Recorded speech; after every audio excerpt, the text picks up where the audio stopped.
उसे robot. Hello, मैं हूँ रोबोट 2.0।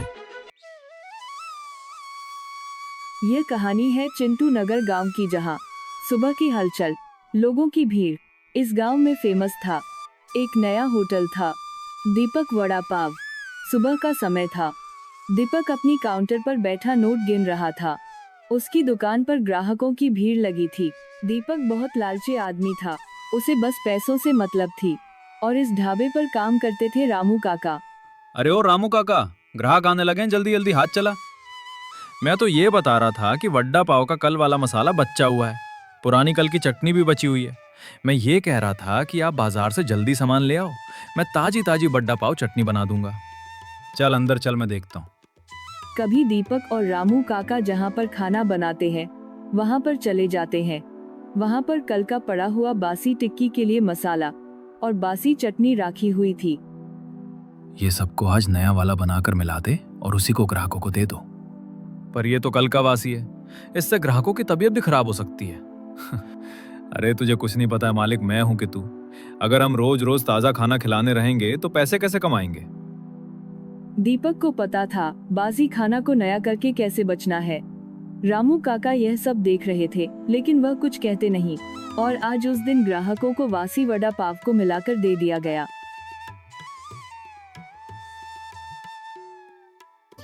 और उसी दिन रामू काका का लड़का विशाल शहर से पढ़ाई करके अपने घर आया हुआ था। माँ पिताजी, मैं आ गया। कितना बड़ा हो गया मेरा बेटा, और कैसी रही तेरी पढ़ाई। बहुत अच्छे पिताजी, मैं बहुत कुछ सीख लिया है। अब कुछ समय में गांव में ही मुझे एक प्रोजेक्ट मिला है, मैं उसे कंप्लीट करके ही शहर जाऊंगा। खूब मन लगाकर पढ़ाई कर बेटा, और जितना समय लगे गांव में रह सकता है। अगले दिन सुबह होते ही दीपक का ढाबा खुल चुका था। और उसके बाद पाव की खुशबू से गांव के लोग उसके पास खाने के लिए जाने लगते हैं। अरे भाई, क्या ही खुशबू आ रही है दीपक के ढाबे से। हाँ भाई, दीपक का वड़ा पाव तो बहुत ही ज्यादा अच्छा लगता है। एक खाने से तो मेरा मन ही नहीं भरता है। वह दोनों दीपक के ढाबे पर वड़ा पाव खाने के लिए चले जाते हैं। एक दिन ऐसे ही एक ग्राहक वड़ा पाव खाने की वजह से पेट में बहुत ज्यादा दर्द होने लगता है। हे राम, मेरा पेट बहुत ज्यादा दर्द दे रहा है, खाने में कुछ तो है। दीपक यह सब चीज देखकर डर जाता है और मामला को संभालने लगता है। अरे भैया, आप कैसी बातें कर रहे हैं। मेरी वड़ा पाव तो पूरे शहर में नंबर 1 है। लगता है आप पहले से ही बीमार होंगे। ग्राहक कुछ नहीं कहता है और वहाँ से चला जाता है। यह सब चीज देखकर रामू काका बोलने लगते हैं। दीपक, और ऐसा पुराना और बासी खाना लोगों को कब तक खिलाओगे। से धीरे धीरे लोगों की तबीयत खराब हो रही है। तेरी कुछ ज्यादा ही जवान चल रही है। तुझे मैं निकलता हुआ यहाँ और काम नहीं कर सकता, किसी और को रख लूंगा। ठीक है, मैं जा रहा हूँ। लोगों के सेहत के साथ में खिलवाड़ नहीं होने दे सकता। रामू काका इतना कहकर वहाँ से चले जाते हैं। रात का समय था। विशाल अपने पिताजी को उदास देखकर पूछता है। पिताजी, आप आज इतने उदास क्यों हैं? बेटा विशाल, मैं दीपक के ढाबे पर काम करना छोड़ दिया और मैं उसके ढाबे पर कभी नहीं जाऊंगा। क्या हुआ पिताजी, उसने कुछ कहा क्या? नहीं बेटा, वो बहुत ही लालची किसान का आदमी है। वो खाने में केमिकल और बासी खाना को लोगों को खिला देता है। आज तो एक आदमी का तबीयत ही खराब हो गया। बस इतने से मात पिताजी, क्यों ना आप भी गांव में बड़ा पाव का दुकान लगा लो और गांव को एक अच्छा स्वाद दो। ठीक है बेटा, तू जैसा कहता है मैं वैसा करता हूँ। रामू काका के हाथ पहले से ही सादे थे। वहाँ पर वड़ा पाव बनाने में तो उन्होंने अगले ही दिन हाइजीन का पूरा ध्यान रखते हुए वड़ा पाव का ठेला लगा लिया।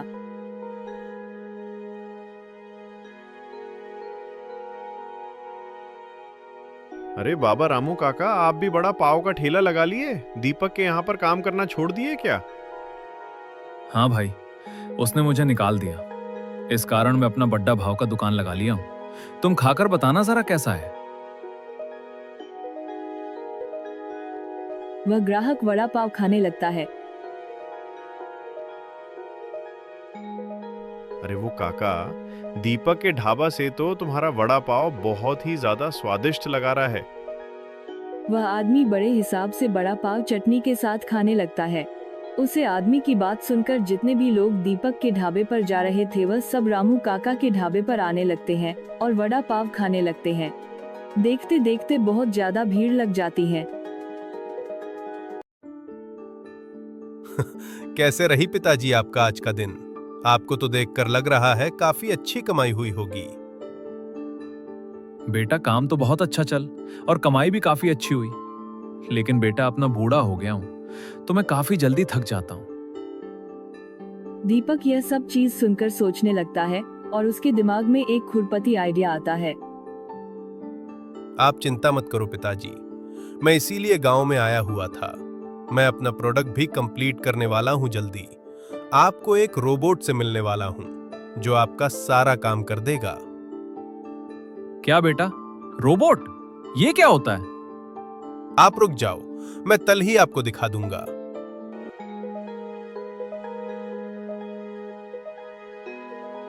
उसके बाद विशाल पूरा रात काम करता है और अगले दिन उसका एक रोबोट तैयार था। काका उसे रोबोट को देखकर हैरान रह जाते हैं। अरे ये तो पूरा इंसान जैसा दिख रहा है। क्या ये वड्डा पाव बनाएगी? अरे ये वादा पाव छोड़ो, आपकी दुनिया के सारे डिश बनाकर रख देगा, वो भी बस 10 मिनट में। उसी दिन रोबोट को लेकर अपने ठेले पर रामू काका चले जाते हैं। रोबोट को देखकर गांव वाले भीड़ लगा लेते कि आखिर यह सब क्या है। रोबोट चुटकियों में वहां पर वड़ा पाव बनाने लगता है। अरे भाई, यह सब क्या है? और यह लोहे का आदमी जैसा क्या चीज है? ये रोबोट है, ये खाना सब चीज बना लेता है। रोबोट। हेलो, मैं हूँ robot 2.0। My name is vada pav robot. Hello, आप लोगों को क्या चाहिए? ये तो बातें कर रहा है। अरे हमारे लिए बड़ा पाव लगा दो भाई। मैं अभी देता हूँ। उसे रोबोट ने हर सब लोग रोबोट का वड़ा पाव चलने लगते हैं। अरे वो ये तो एकदम सटीक मसाला, सटीक नमक, सब चीज पूरा सटीक। और ऐसे ही दीपक के ढाबे पर जितने लोग भी वड़ा पाव खाने जा रहे थे वह सब लोग वहां पर वड़ा पाव खाना बंद कर देते हैं और सभी लोग रामू काका के यहाँ रोबोट वाला वड़ा पाव खाने के लिए आया करते थे। रामू का बच्चा तो अपना ही खुद का ठेला लगा लिया और इसकी वजह से ग्राहक मेरे पास खाना ही नहीं आ रहे हैं। इसका ठेला तो बंद करवाना ही पड़ेगा, वरना मैं तो कंगाल ही हो जाऊंगा। तभी एक दिन दीपक उनके ढाबे पर आ जाता है। अरे तू अपना ये दुकान बंद कर, तेरी वजह से मेरा ढाबा बिल्कुल भी नहीं चल रहा है। तुम लोगों को सड़ा गला बासी वड्डा पाव लोगों को खिलाते हो, मैं ये सब नहीं होने दूंगा। इसीलिए ही मैं अपना ठेला लगाया हूं। गांव वाले यह सब सुनकर बोलने लगते हैं। तुम इतने दिन शाम को बासी खाना खिला रहे थे? अरे नहीं हो तो। तुम अपने से बताते हो कि मैं रोबोट से कहकर सारी चीजों को जांच करवाना। इंसान झूठ बोल सकता है, रोबोट नहीं। रामू काका की यह बात सुनकर दीपक डर जाता है और सारी बातें गांव वालों को बता देता है।